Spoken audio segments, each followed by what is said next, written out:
Apabila nafsumu merintangi dirimu, maka serahkanlah nafsumu dengan segala rintangannya kepadaku.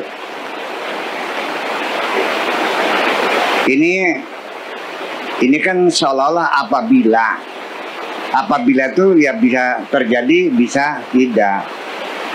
Apabila engkau datang, artinya bisa datang, bisa tidak. Ini hanya sebagai kata pengandaian. Maksudnya bahwa bukan sekedar nafsu itu mungkin menghalangi, mungkin tidak. Tidak. Dapat dipastikan bahwa nafsumu selalu merintangi dirimu. Bukan memberitahukan apabila nafsunya merintangi. Kalau tidak, bagaimana? Bukan. Artinya bagaimana kita bersikap pada saat kita menghadapi nafsu yang merintangi diri kita.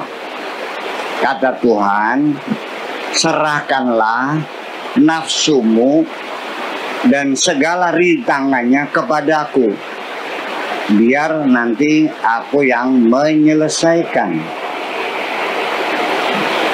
Jadi artinya bahwa percayalah, selagi engkau masih hidup, maka dinamikanya nafsumu akan selalu terus merintangi dirimu. Tidak kenal siang, tidak kenal malam, terus menggodamu. Tidak selalu ketika engkau berada di dalam diskotek, ketika engkau sedang ada di dalam masjid sekalipun. Tidak saja ketika engkau sedang mabuk, ketika engkau sedang sholat pun nafsumu datang merintangimu. Artinya bahwa nafsu tidak akan pernah berhenti merintangi dirimu itu.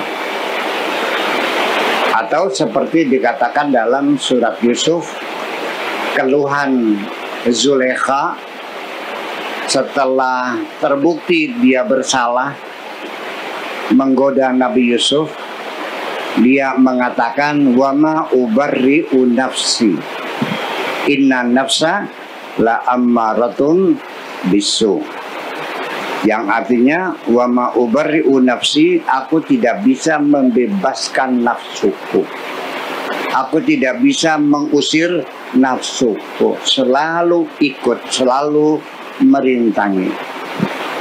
Inna nafsa la ammaratun bisu, nafsuku selalu ngajak kepada yang tidak benar, selalu mengajak kepada kejahatan-kejahatan.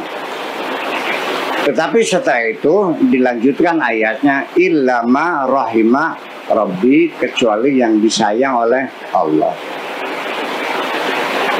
Jadi artinya serahkan nafsumu kepadaku dan segala rintangannya, maksudnya kamu nggak usah repot-ngerepot melawan nafsumu, nggak bakal menang.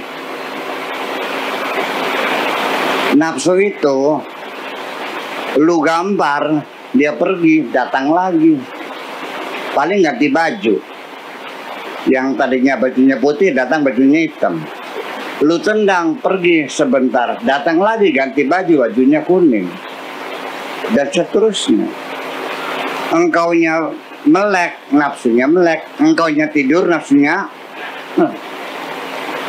engkaunya berdiri, nafsunya engkaunya duduk, nafsunya berdiri. Kamu bantai, hidup lagi. Kamu injak, bangun lagi. Dan tidak akan pernah selesai. Selagi engkau masih hidup, maka nafsumu akan selalu hidup bersamamu. Nafsumu akan mati bersama kematianmu. Dan engkau tidak akan bisa mengalahkan nafsumu. Nggak usah bikin repot, sudah serahkan saja kepadaku dan segala rintangannya. Nanti aku yang beresin. Bagaimana caranya? Illa ma rahimah rabbi, kecuali yang disayang oleh Allah. Jadi untuk melawan nafsu itu bukan berkelahi melawan nafsu, bukan mukulin nafsu, bukan nginjak-nginjak nafsu, tapi kita berupaya bagaimana caranya supaya Allah sayang kepada kita. Bagaimana supaya kita disayang oleh Allah. Nah, nanti serahkan kepadaku, nanti Allah yang akan mengecilin volume nafsunya. Yang tadinya volumenya itu 120, ya, Kang Maman tadi nyetir dari sana sampai sini 140 ya. Nah itu dikurangin jadi 100, jadi 30 saja. Ya, yang mampu mengurangi volumenya itu adalah hanya Allah. Tapi tetap nafsu masih ada, hanya saja terkendali. Karena itu perlu nafsu itu sebagai tunggangan kita. Kalau nafsu nggak ada, ya nggak ada tunggangannya, ya nggak bisa apa-apa. Jadi nafsu itu sebagai tunggangan kita, seperti gajah, kita naiknya naik kuda. Kalau gajahnya masih binal baru nangkap di hutan, ya aduh kita susah. Ya, tidak bisa dikendalikan. Dia akan berjalan semaunya dia.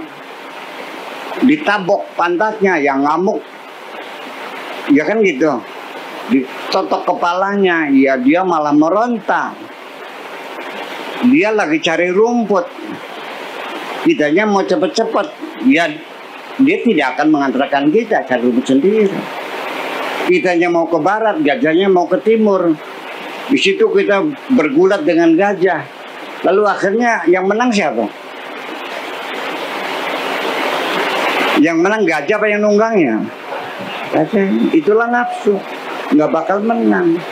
Nah, caranya gimana? Gajahnya dilatih, dididik supaya nurut.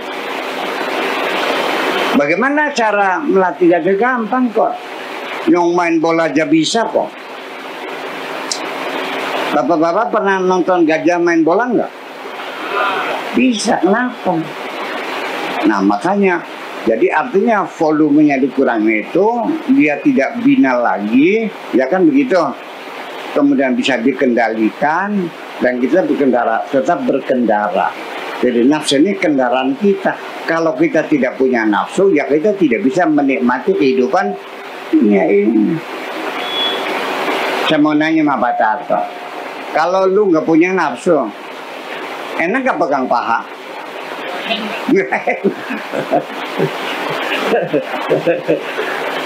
Kalau Pak Afkar nggak punya nafsu, enak gak makan sate?